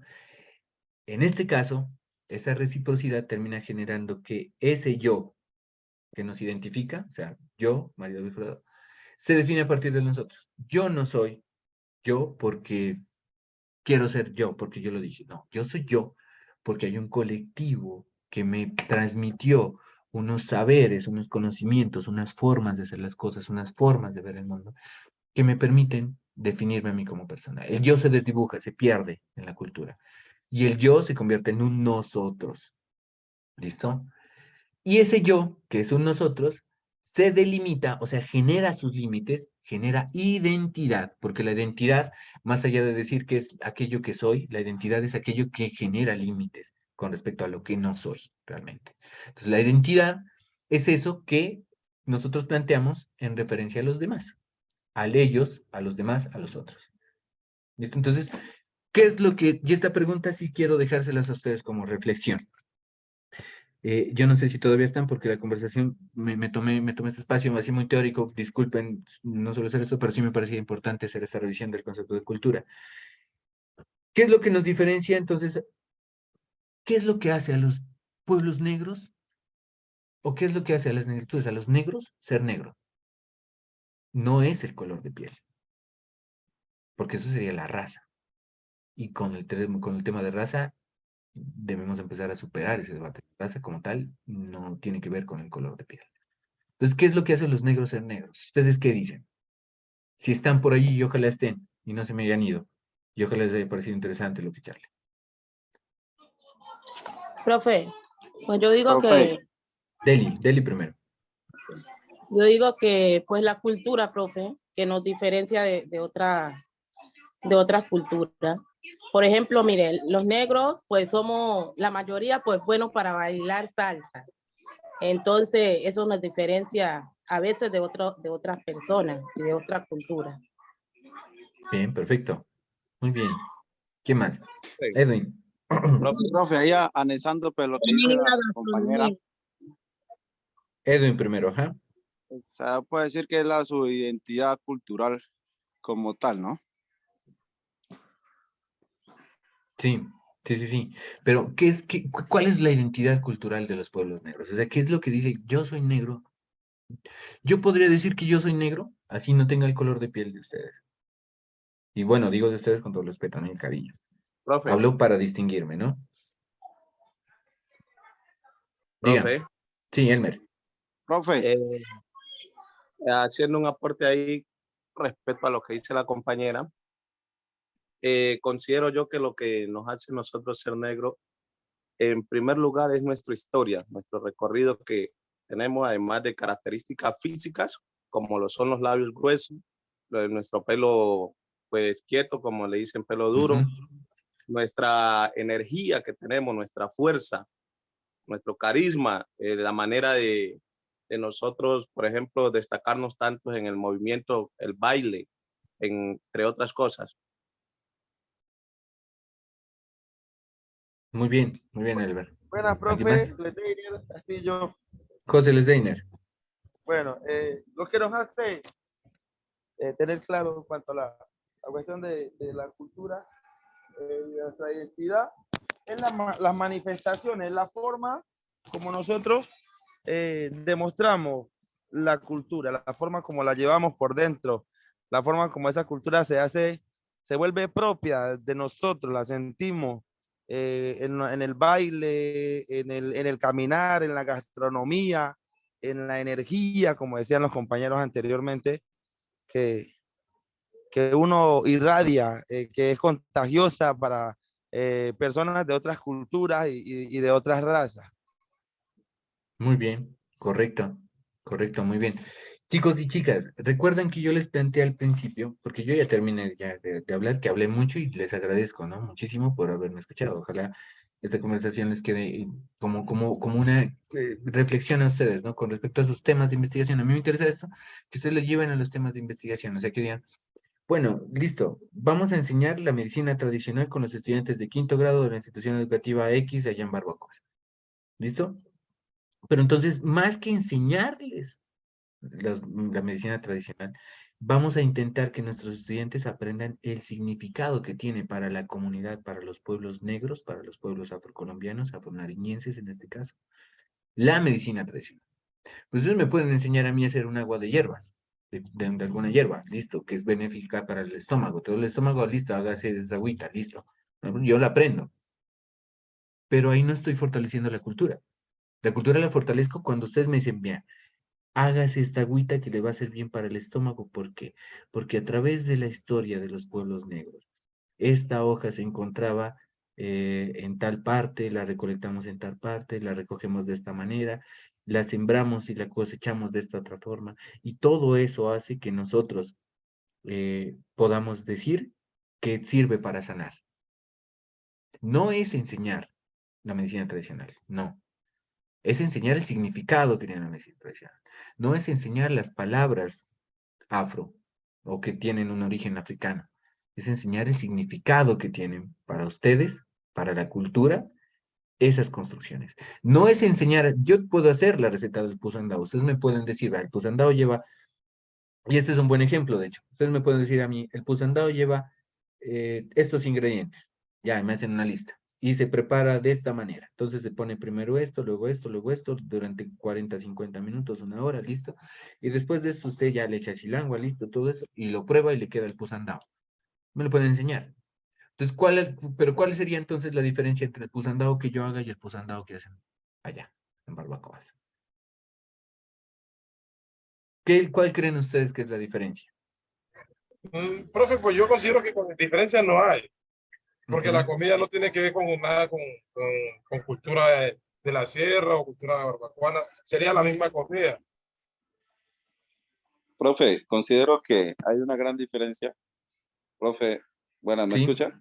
sí. La diferencia es que precisamente, profe, usted no conocería la historia porque detrás de ese plato, ese pusandado que usted acaba de realizar, pues hay toda una historia, hay toda una identidad, hay todo un proceso que a nosotros nos ha caracterizado como población afro y hay un porqué de las cosas. Entonces, puede ser que le haya quedado de la misma forma, digámoslo así, en su sabor. Y nosotros como población afro, a veces las mujeres más que todo que saben cocinar estos tipos de platos, tienen como sus trucos, como su forma de también echarle la chillangua, a pesar de que se le está enseñando, pero tiene como ese carisma, esa alegría también, se transmite en el plato que es propio y característico de la población afro, y entonces de alguna forma hay una diferencia, ¿vale?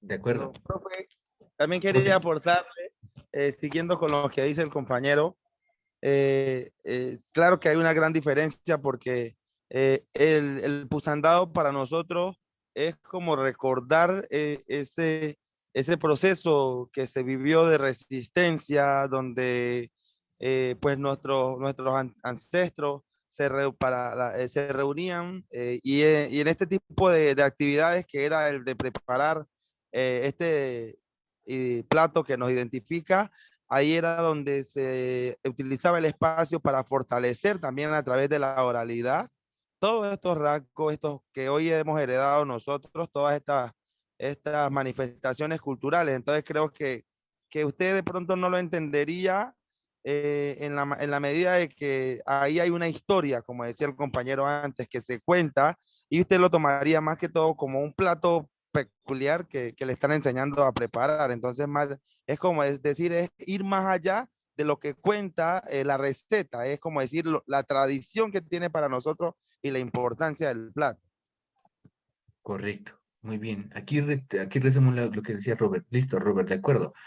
Como comida, el pusandao, si lo preparo con los mismos ingredientes y todo, me puede quedar con el mismo sabor. ¿Listo? Me puede quedar, puede que no. Lo más probable es que no, pero digamos que sea posible y me quede con el mismo sabor. ¿Listo? Como comida, como alimento. Pero como significado, obviamente va a ser totalmente diferente el pusandao que yo preparo al pusandao que ustedes preparan. Porque ustedes ya lo han dicho. Hay una historia, hay un proceso de resistencia. ¿Listo? Hay un significado ya cultural con respecto al pusandao que yo no tengo. Y esa es la diferencia. ¿Listo? Entonces, por ejemplo, cuando decimos vamos a trabajar con las danzas, vamos a trabajar con la música, vamos a trabajar, listo, eso es el folclore. Y eso está. Entonces, ustedes me pueden, yo hago música, ustedes me pueden pasar una marimba a mí, yo les puedo hacer sonar la marimba, me enseñan una melodía, la toco, listo, en la marimba. Pero me va a sonar diferente a mí, y eso es seguro, listo. Incluso puede que me suene igual, pero el significado de esa melodía es totalmente diferente. Yo no conozco la historia de la melodía, no conozco por qué se toca, cuándo se toca. ¿Listo? ¿En qué ocasiones se toca? ¿En qué ocasiones no se puede tocar esa melodía? ¿Listo? Y eso lo saben ustedes. Y eso es lo que diferencia sus trabajos y debe diferenciar sus investigaciones cuando trabajen con elementos del folclore. Trabajemos el folclore, listo. Pero en esas descripciones del problema, en esas formulaciones del problema, hagamos ver justamente que esto que estamos trabajando responde a un proceso histórico, milenario, ¿listo? Milenario, ancestral, ¿ya? De saberes del pueblo afro, para que vayamos un poquito más allá de lo que es el folclore, ¿listo? Eso es lo que le quería compartir con ustedes, chicos y chicas. Aquí me queda, bueno, listo, aquí me queda pendiente una cosita, pero esta guía la vamos a revisar. Yo les voy a enviar, porque no alcanzamos, y la idea sí sería, yo les voy a enviar en el transcurso de la próxima semana un video muy breve, allí en el grupo de WhatsApp o a los correos electrónicos, también se los voy a hacer llegar, para explicarles en qué consiste esta actividad, la actividad 3. Ustedes ya la tienen, ya pueden revisarla, la pueden ir leyendo. Y en esta actividad 3, aquí lo importante que hay que tener en cuenta es que la actividad 3 nos va, y aquí voy a permitirme, regáleme 5 minutos, profe Cris, no me demoro más de 5 minutos. Y mil disculpas por aprovecharme de su tiempo. Entonces voy a dejar de compartir aquí. Y ¿dónde está? Gracias, profe Cristina. Muy amable. No me demoro. Voy de hecho menos de 5 minutos. Profe, ellos tienen en el horario que ingresan conmigo a las 5:45. Ah, tengo tiempo entonces. Yo pensaba que era 1 hora y media. No, entonces me voy a tranquilizar. Entonces voy a explicar la guía. Gracias, profe, por Bueno, esa actividad. Entonces, ya que tenemos tiempo, entonces aprovechemos el tiempo, porque para eso estamos. Chicos, chicas, ¿dónde está el nitro? Aquí. Nosotros ya está en sus correos electrónicos, ya está en el grupo de WhatsApp, la actividad número 3, ¿no? La actividad número 3 de este curso se llama Diseño Metodológico de los Objetivos Específicos a través de instrumentos evaluativos. ¿Qué vamos a hacer en esta actividad? Ojo, la actividad empezó el 17 de abril, ¿listo? Y finaliza el 14 de mayo. Tenemos casi un mesecito para realizarla, ¿listo? Pero no nos vamos a descuidar. Por cierto, hay estudiantes y allí en el WhatsApp ya les entregué, ya les compartí, de hecho, el reporte de los estudiantes que a la fecha todavía no me han entregado la actividad. Miren, chicos y chicas, con respecto a esa actividad, yo les soy sincero, o sea, esa actividad tuvo más de un mes, de hecho, para ser construida. Entonces, a las personas que están adeudando esa actividad, por favor, pónganse el día máximo este fin de semana, porque yo el día martes ya envío las retroalimentaciones y subo las calificaciones. Entonces, máximo este fin de semana. Más allá ya es difícil, chicos y chicas, así que no pierdan ese chance. ¿Listo? Obviamente, en esta actividad sí voy a ser muy puntual. Las personas que entregaron después del domingo la actividad, bueno, algunos sí se contactaron conmigo porque habían tenido problemas en la conectividad y en el correo electrónico, listo, no hay problema. Algo otros, no sé si fue de este nodo o de otro, pero lo voy a generalizar. Algo otros entregaron la actividad, como por ahí el martes, miércoles, o la han venido entregando en estos días. Las personas que entregaron después del domingo y que no tienen un soporte que evidencie que fue por dificultades técnicas que no entregaron la actividad, pues obviamente a estos grupos, a estos trabajos, los voy a evaluar ya no sobre 5, sino sobre 4. ¿Listo? Para que lo tengan en cuenta. Por lo que les digo, esta actividad estuvo más de un mes. Se trabajó en varios IPAs, además se trabajó en los encuentros tutoriales, así que la explicación había suficiente explicación sobre la actividad, creo yo. Igual tampoco me hicieron llegar preguntas, dudas e inquietudes, ¿no? Entonces, para que estemos pendientes con eso. Les decía, empieza el 17 de abril, empezó el 17 de abril, termina el 14 de mayo. ¿Qué vamos a hacer en esta actividad? En esta actividad, bueno, lo fundamental es revisar toda la guía de actividades, toda, porque hay cositas que ustedes no leen, porque, por ejemplo, ustedes no leen que con respecto al plagio hay una normatividad en la universidad y hay unas sanciones, y eso ustedes creo que no lo han leído, y por eso no lo toman en cuenta, ¿no? Hay que seguir evitando ese tema del plagio, por favor, chicos, chicas. En algunos trabajos, bueno, afortunadamente en los trabajos que voy evaluando hasta el momento no me he encontrado con temas de plagio así bastante complicados, ¿no? Pero evitemos ese tema del plagio porque como yo les comentaba en un encuentro tutorial, en el anterior, si no estoy mal, con esta actividad y para esta actividad la idea sí sería aplicar esta normatividad que hay con respecto al plagio para que vamos eliminando esa costumbre que no es muy buena, eso de estar copiando y pegando de internet no nos sirve, no nos permite aprender. Entonces vamos a eliminarla. Y ya debemos asumir ciertas responsabilidades como estudiantes, ¿no? Entonces, vamos a leer toda la guía, fundamentalmente. Vamos a revisar la unidad 3 del curso, el módulo, por ejemplo, de la unidad 3. Y si ustedes ya tienen el sílabus, ya, de hecho, y si no, ustedes ya tienen el sílabus y revisen obviamente las lecturas que aparecen en el sílabus. El día martes, como les estoy comentando, yo voy a estar enviando ya las retroalimentaciones de la actividad 2. ¿Cuál fue la actividad 2? Obviamente la que ustedes ya entregaron, la que tiene que ver con el marco de investigación. Entonces yo ya les voy a entregar las retroalimentaciones. Una vez revisadas estas retroalimentaciones, realizadas las sugerencias y correcciones debidas del caso, vamos nosotros a trabajar con el desarrollo del diseño metodológico de los objetivos específicos. Vamos a trabajar ya directamente sobre los objetivos específicos. En la actividad 2 ustedes entregaron lo que sería un borrador de los objetivos específicos. ¿Listo? Ahora vamos a ir a trabajar y concentrarnos solamente en estos objetivos específicos. ¿Y cómo lo vamos a hacer? Lo vamos a hacer de acuerdo a una matriz que vamos a diligenciar. Esto es en grupo colaborativo. Si ustedes miran aquí, la actividad dice que es en grupo colaborativo. Entonces, de acuerdo a esta matriz, vamos a diligenciarla y de acuerdo a los ítems que nos solicitan esta matriz, vamos a evaluar y diseñar justamente, construir ese diseño metodológico más bien, de los objetivos específicos. Esto lo voy a explicar más en detalle, como les digo. Los dos CIPAs que tenemos, el miércoles próximo y el que sigue, porque este lo tuvimos que aplazar por un temita de salud. Entonces, los dos CIPAs que siguen, los vamos a trabajar para hacer una capacitación, un taller, un conversatorio sobre normas APA. Pero entonces, en esta semana, yo voy a enviarles un videito explicándoles cómo va a funcionar esto de la matriz 1, para que ustedes sepan cómo diligenciarla, ¿listo? Y una Perdón, vez... profe Mario, ¿Sí? perdón, no alcancé a escucharle. ¿Este miércoles no va a hacer CIPAS usted? No, el próximo sí. Este miércoles no hice. ¿Qué pasó? Ah, el próximo ¿Sí? hacemos los dos, ¿no? El CIPAS. El próximo hacemos o sea, lo hacemos los dos. Yo tengo la franja con normas APA y la profe Cris va a hacer el CIPAS con los estudiantes, ¿sí? Sí, ¿Así es los dos? Sí, ¿no? sí. Juntitos pero no revueltos.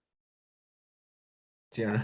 Listo. Sí, usted desde 4 a 6 y yo de 6 en Eso, adelante. correcto. Perfecto. El día bien, ese será el Pero miércoles de 26. antemano yo también el martes tengo CIPAS con algunos. Ah, listo, perfecto. Bueno, ahí van organizándose. El miércoles 26 nosotros tendremos también el CIPAS. ¿Listo? El del miércoles 26 y muy probablemente el del 3 de mayo van a ser...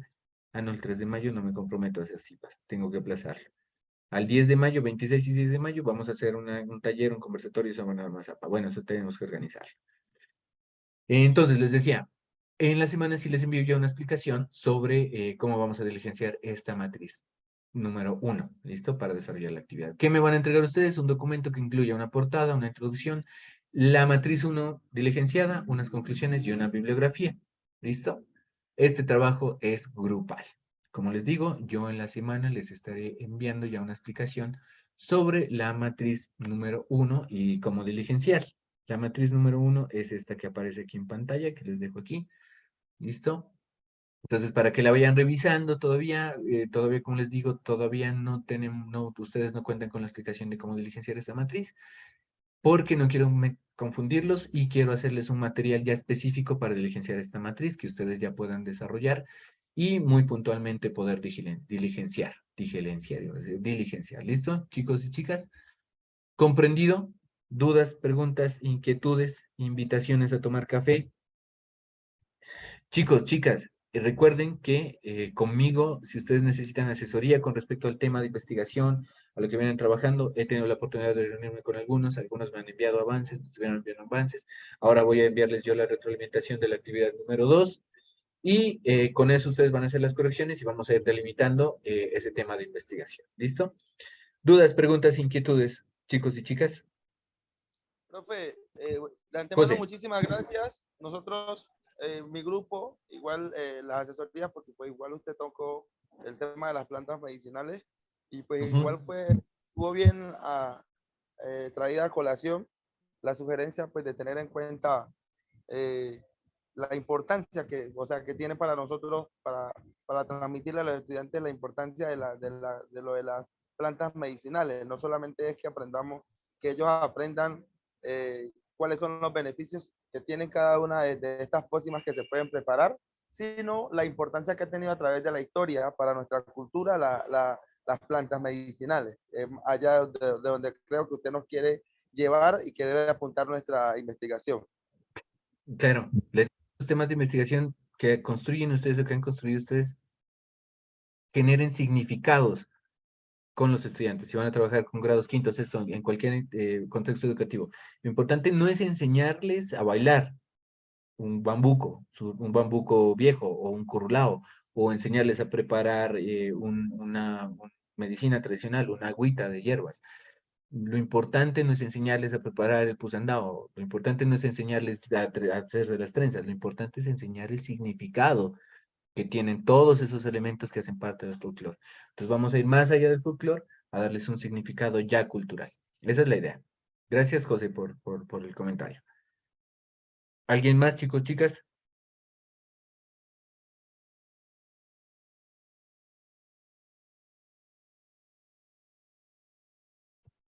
Bueno, chicos, chicas, no siendo más, me despido, voy a detener aquí la grabación. Muchísimas gracias, profe Cristina, y cumplí con el tiempo, afortunadamente. ¿Quiere tener que decir? Sí.